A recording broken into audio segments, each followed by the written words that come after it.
He insulted me in front of his friends on a night that was supposed to be simple, casual, forgettable. It was his birthday party, held in a loud apartment filled with people who laughed too easily and listened too little. I remember standing near the kitchen counter, holding a plastic cup that had gone warm in my hand, trying to make myself smaller so I wouldn't draw attention. I had already learned that being quiet was safer around him. But safety is an illusion when someone enjoys humiliating you. He was telling a story. One of those exaggerated stories he loved, the kind where he was always the hero, and everyone else existed to make him look better. His friends were gathered in a loose circle around him. Drinks raised, eyes on him. I was just outside the circle, half in, half out, like I always was. Then he glanced at me, smirked, and decided I would be tonight's punchline. "You know," he said loudly, his voice cutting through the music, "she's actually useless under pressure. Totally a loser when it matters." The room went quiet for half a second. Then laughter. Not nervous laughter. Real laughter.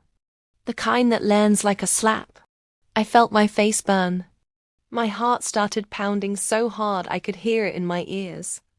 I waited for him to stop, to laugh it off, to say he was joking. He didn't.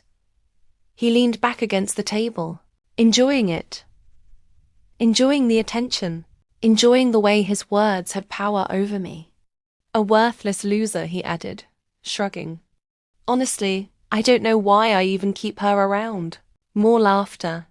Someone clinked a glass. Someone else said, "Damn," like it was entertainment. I looked at the faces around him. These were people who had eaten food I helped cook, people who had sat on my couch, people who had smiled at me minutes earlier.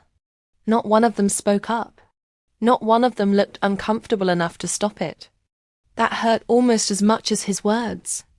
I felt something shift inside me. Not anger. Not sadness. Clarity. I could have cried. I could have defended myself. I could have shouted back. I had done all of those things before. In private, behind closed doors, where it never mattered. This time, I didn't raise my voice at all. I smiled. "You know what?" I said calmly, meeting his eyes. "You're right." The laughter stopped. That wasn't the reaction he expected. "You're absolutely right," I repeated, my voice steady. "I am done being your loser." For a second, no one understood what I meant. He scoffed, rolling his eyes. "See? Drama," he said to his friends. "Always drama." But I wasn't finished. I set my cup down on the counter carefully, like this moment deserved precision. "I'm leaving," I said. "Not just this party. I'm leaving you." The room went silent again, this time longer. Someone shifted uncomfortably. Someone else looked at their phone, suddenly very interested in the screen. He laughed, sharp and dismissive. "You're not serious." "I am," I said. And the strange thing was, once I said it out loud, it felt inevitable. Like this decision had been made a long time ago, and I was just finally catching up to it. I didn't wait for his response. I grabbed my coat, walked past his friends, and headed for the door. No dramatic exit. No slammed doors. Just steps forward, one after the other, my hands shaking but my spine straight. Behind me, I heard him call my name, irritation creeping into his voice now that he realized the spotlight was slipping away. I didn't turn around. Outside, the night air was cold and sharp. It hit my lungs like a wake-up call. I stood on the sidewalk for a moment, breathing, letting the noise of the party fade behind me. My phone buzzed almost immediately. A text from him. "Come back. You're embarrassing me." I stared at the screen and laughed softly. That was the moment I understood something I should have realized years earlier. It was never about love. It was about control. I walked home alone that night. The streets were quiet. my thoughts loud. I replayed the scene over and over, not with shame this time, but with a strange sense of relief. He had finally said out loud what his actions had been saying for years. And I had finally listened. What I didn't know yet was that leaving that party wasn't the end of the story. It was the beginning. Because while he thought he had humiliated me in front of his friends, he had actually done something far more dangerous for himself. He had given me clarity, and clarity changes everything. The next morning, I woke up in my sister's guest room, staring at a ceiling fan that clicked softly every time it turned. My phone was face down on the nightstand. I already knew what I'd see if I picked it up, and for the first time in years, I didn't feel the urgency to check. That alone told me something had changed. When I finally did look, there were 17 missed calls and more messages than I bothered to count. They followed a familiar pattern: confusion, anger, mockery, then panic. You overreacted. You embarrassed me. Come back so we can talk. You don't actually have anywhere to go.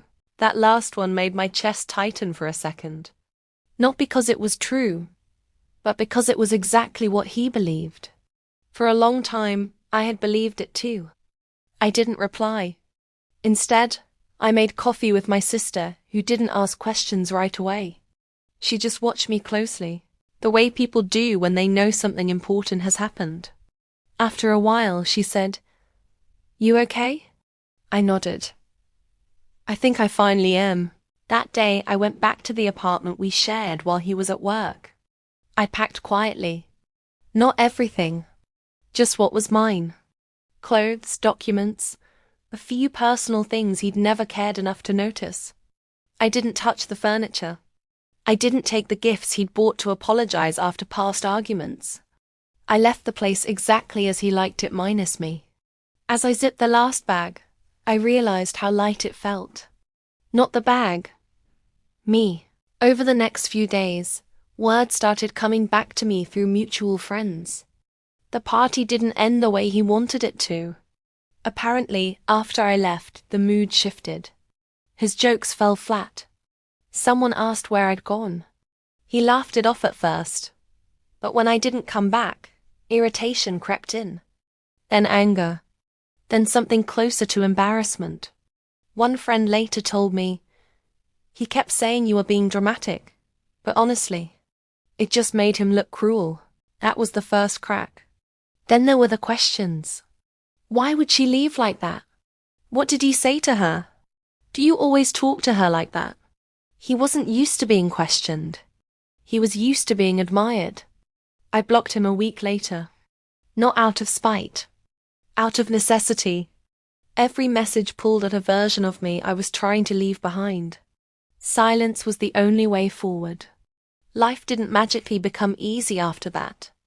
Anyone who tells you leaving is painless is lying. There were nights I doubted myself, mornings I missed the familiar even though it had hurt me. But something incredible happened alongside the fear. I started to hear my own thoughts again. I took on extra work. I said yes to opportunities I'd always declined because he said they were pointless or beneath me. Reconnected with people I'd slowly drifted away from because he didn't like them. Bit by bit, my world expanded. And his? It shrank. The friends who laughed that night didn't invite him out as much anymore. One of them, a woman I barely knew, messaged me months later. She apologized. Said she hadn't spoken up because she didn't want to make things awkward. Said watching me walk away had made her rethink things in her own life. "He talks about you like you were the problem," she wrote. But no one believes him. I didn't feel victorious reading that. I felt calm. Vindication wasn't loud. It was quiet, steady, and deeply personal. The last time I saw him was accidental. We crossed paths at a grocery store almost a year later. He looked tired, smaller somehow. He tried to smile like nothing had happened. "You look good," he said. "I am," I replied. He hesitated, like he wanted to say more. Maybe an apology. Maybe another insult. I didn't stay to find out. I wished him well and walked away. That night at the party, he thought humiliating me would keep me in my place. He thought calling me a loser would make me shrink, apologize, stay. What he didn't understand was this. The moment I agreed with him, the moment I stopped fighting for his approval, I took my power back. He insulted me in front of his friends. What I did next changed everything. Not because I won, but because I finally left a life where losing was the only option.